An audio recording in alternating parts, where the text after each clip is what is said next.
So tell me about the £10 palm thing. Yeah, well, when we had to have an interview, 2 interviews, and we had to have a lot of medical things, and they found Fred had varicose veins, and he had to have them done before he could come. Mind they came back, but never mind. And during the interview, I remember what they promised us. We got when we came here. We were under no illusions, you know what I mean? You got here, they put you in hostel accommodation, and it was up to you then to find a job, and you know, and they only sent you where there was work, because when we were supposed to go to Perth, but there was no work there. But as I told you, afterwards it was a boom place. So I like what you said. You said some people were complaining that they didn't get what they were promised. But I couldn't understand that, because the man who interviewed us, we got exactly what he promised. It was up to you when you got here, you know? That's brilliant. Did you, when you said the man, did you have to go to the Australian Embassy in London or something? They came, I can't remember whether we had to go to London or whether they came and interviewed us. I can't remember. But were many people doing it? Was there many people around? The boat was the ships were full. But so people you'd be hanging around with up in Corby or whatever, it'd be a conversation. People would be talking. No, we just did it. And I was so busy with the children, I mixed, you know, we mixed. Yeah.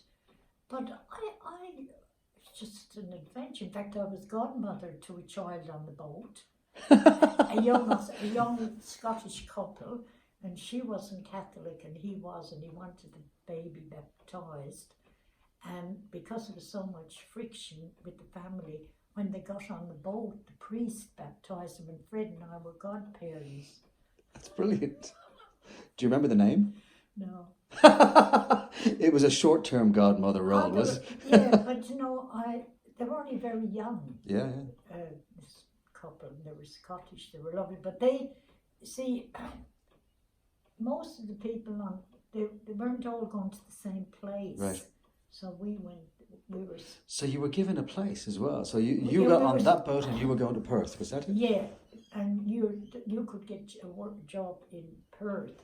But when we got to Perth and then they came on the ship, they said there was no work for Fred as a fitter and turner, which was amazing.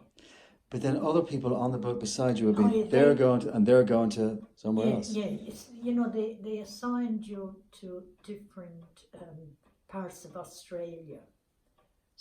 It's an amazing thing. Yeah. It was quite... but you know, I don't know, I suppose I just accepted it. Yeah. And I didn't like the way they were complaining at the table, you know, because we sat communally in a big dining room, and the complaints were terrible. Because Fred was working, he got a job straight away. And we'd go looking for a place to live. And when they'd see the 3 children, they wouldn't rent you. Oh, really? It was terrible. And we were getting at our wits' end. And then when this man from Scotland came to the woods and forest to work, he said to Fred, come up. So that's how we got the job. And the house came with it? Yeah, the house came with it. Was that normal? Was that a common thing? Oh, yes, because the woods and forests, all the houses were woods, belonged to the woods and forest. Yeah. And they were for the workers. Good. Yeah, managers and, you know, fellas with big jobs, they all lived at Nangwarry. What would you have done if you were left in the hostel because you couldn't find a place to... Well, I don't know what we would have done in the end. There's a lot of people went back, but they had to pay... Did they really? They had to pay the fare back. How much was the fare? Do you remember? I don't. There was a tenner out, I'm just trying to... Yeah. But they wouldn't have the money to go back. A lot of them... Well, you see, a lot of them too had money because they'd sold their homes. Oh, yeah. See, Yes. we didn't have anything. But you could go back. You had to pay the fare back for coming out if you wanted to go straight away. But if you waited 2 years, Oh, you could go back you and... could just go back trip. and pay your own fare. One fare, you know. So what how I much mean? stuff did you bring? Well, we didn't bring a lot of stuff because, you know, we So didn't. there was a trunk across at Susan's. Susan has a trunk on the Yeah. deck. Was that from the trip? That would belong to Brian and Kat, Fred's brother and his wife, when they came out. So that would have been a trunk like that? Yeah, but we nominated them because Brian wanted to come. Oh, I guess. Because he was sick to death of the weather in England, but that was donkey's years Yeah, after. I mean, my children were all just about. So grown up. how much did you bring then of those? If that was a Only trunk, that. you'd only bring one Yeah. trunk? And we didn't bring. Brought the clock. Did you? Yeah. Not much. Because we thought we'd start again. Yeah. But you brought the clock. Yeah, but we could have brought lots of other stuff. Well, that's what I was going to say. You yeah. were allowed so much, you know, that I didn't bother. You have an amazing attitude, though. It's not surprising, given all the other stuff you talked about, that but one trunk is enough. But with the 3 kids and everything. Yeah, oh well. And we had luggage, you know, we each had, Yeah, I bet. had a certain amount of luggage, yeah. But, and another thing, when you did your washing on the ship, there's big laundry there. And when you hung it up, you had to sit and watch it because when you come back, it'd be gone. Oh, really? And just about every night, they'd ask, please return the dishes, please return the cup. Oh, of course, because people were squirreling it away for when they got to I Australia. mean, why?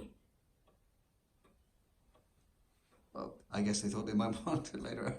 I just love your attitude. It's great. That was, you know. See, I'd like to ask you questions like, what did you feel when you first looked at Australia? But I'm not going to get the emotional response I'm going for. What was it like when you first saw? Well, I tell you something. When we landed in Fremantle, I had this idea of all Australian men being big, handsome, sunburned, you know, with big hats. Yeah. And the fellas from customs were all little. There was no big, tall, handsome men. Came as a great Different nationalities. Came as a great disappointment. And I was very disappointed. that was my first impression. Did you tell Fred that, by the way? Did you mention that to Fred? Yeah. When you see the photos, they're all big, you know, at that time. So just to recap, you weren't disappointed that you had to work and start again and not be moaning. That was all fine, but you were disappointed at the standard of men. Was that it? Oh God! But it was good to go to Nangwarry because it was just a little place, Yeah. and through the church, we met some lovely people who were so kind to us. You know, Yeah. because they all had. I'm talking about the real Australians because they had ancestors from. They all were Irish descent. Yeah. And as soon as you spoke, That was it. they invited us to the properties and everything. It's still the same, though. I mean, look at me when I come here. It's the same thing. You've opened your house to me, and everybody came around. It was wonderful yesterday. Yeah. I felt very special. Yeah, and they kind of made us feel really welcome, and you know, so it was good that we went to Nangwarry. But neither you or Fred were city. You preferred. Not, you weren't big on cities anyway, were you? No, well, I didn't. I liked Adelaide. I like Adelaide. But it's quieter and more spread out than Sydney or Perth. Yeah, I was, you know, glad. I didn't mind leaving. You know, I knew we wouldn't stay in Nangwarry forever. Yeah, but you were there a number of years, though. Oh, I know. All of my children. When my eldest son was going to have to go to high school. That's when we. How many years would that have been? 5 or 6, was Well, it? he's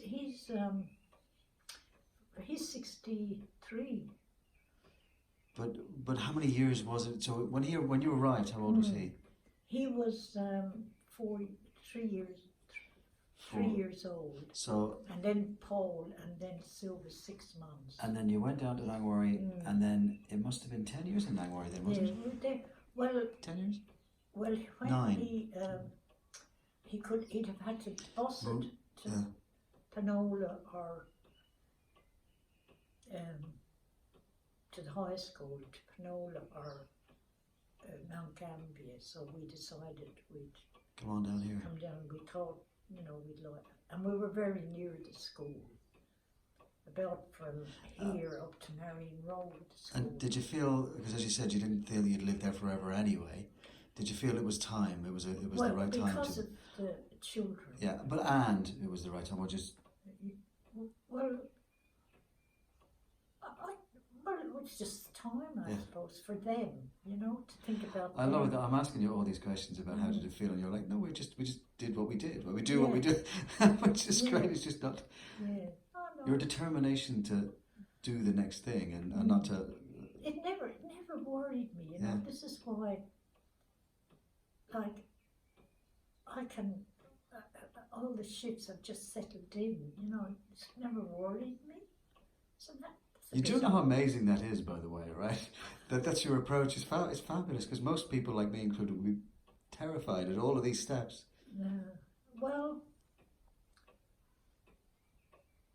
I suppose still, if you have a good relationship,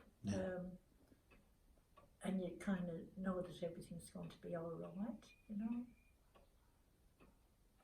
I don't know. And I'm losing it completely because I'm trying to get you to think back and stuff, and you're just not a think back person, are you? No, that's finished. Yeah. Yeah. It's a great attitude. I love it. Yeah. I mean, I've never said, oh, I had this and I had that and I left that, and I hear this all the time here. Oh, I had a big house and I lived there for so many years, and I feel sorry for them because it must be terrible when they live in a house all their life and then have to come and live here. Yeah. Because they can't manage anymore. That never happened to me. No. Things, you never cared about things, did you? No, I'm not even now. I mean, I am, you see, I had all the books and everything, loads of stuff belonged to Fred.